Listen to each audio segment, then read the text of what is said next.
that first weekend without your kids, and then mentally and emotionally you're crashing out. You don't know what to do. You want to pick up the phone. You have the urge to call her and scream out of rage. Or you just break down crying out of nowhere. You're in the bathroom, bawling your eyes out. You find yourself in the car, just sitting there crying, trying to understand how can you ever move forward with this empty moment of not having your kids. They never talk about that. They never talk about the moment you look at your bank account after the divorce settlement's done, seeing the alimony checks come out, seeing the child support checks come out, opening up your investment accounts, your 401k, looking at it like, man, I spent all these years building it up just for it to be shrinked to 10% of the size that it was before.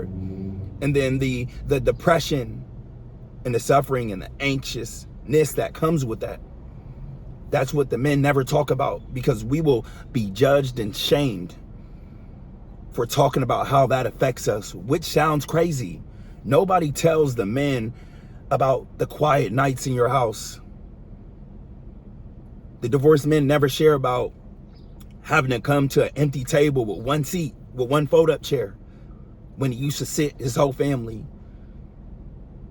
The divorced men, we never share the chapter of how do we handle those quiet moments that used to be filled with so much life that nobody tells us or shows us how to even prepare to brace ourselves for.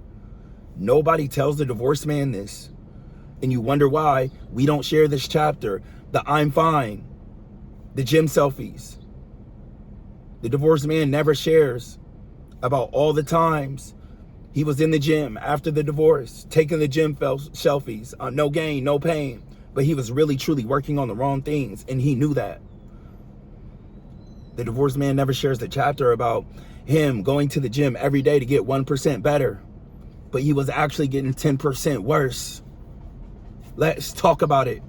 The divorced man never shares the chapter about him going to the gym to get better, 1% every day, but in all actuality, he's leaving 10% worse every day. But the divorced man will never share that, because you will be judged, shamed, and criticized as if he's a robot, as if he's not human. This is not a confession. This is permission to share your story with somebody else. My story I was never going to share out of shame and judgment.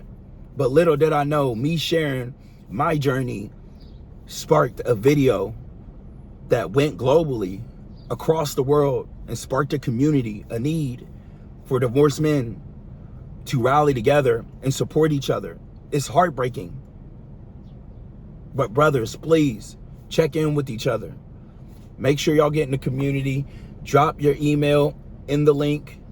Get the reset. Start working on yourself, the right work. And I'll